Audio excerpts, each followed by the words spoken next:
নমস্কাৰ, মোৰ প্ৰথম ভিডিঅ'টিলৈ আপোনাক সকলোকে স্বাগতম জনাইছোঁ।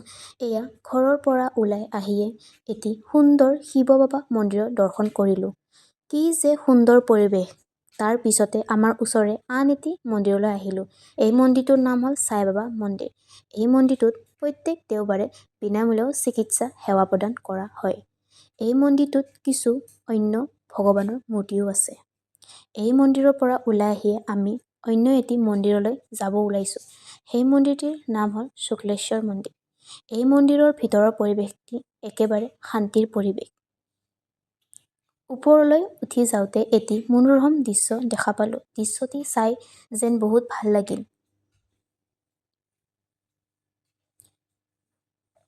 তাৰ পিছতেই ভগৱানৰ আশীৰ্বাদ লৈ ভিতৰলৈ সোমাই আহিলোঁ। ভিতৰৰ পৰিৱেশটো চাই বহুত ভাল লাগিল।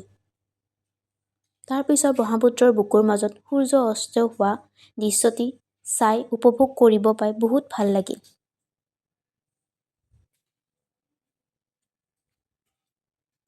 এই ব্ৰহ্মপুত্ৰৰ বুকুৰ বতাহে যেনে সুবাস আনি দিছে। তাৰ মাজতেই জাহাজ এখন গৈ থকাও দেখা পালোঁ।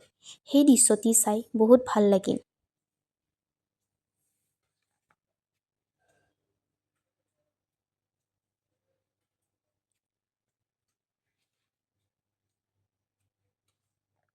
এনেদৰে ব্ৰহ্মপুত্ৰৰ বুকুৰ মাজত এনেদৰে বহি কিনে সকলো দৃশ্য চাই যেন বহুত ভাল লাগি দিলে। এনে এটি শান্তিৰ পৰিৱেশত থাকি মনটো বহুত ভাল লাগে।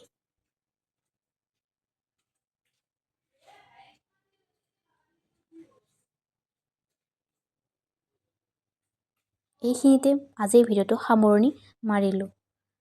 ধন্যবাদ।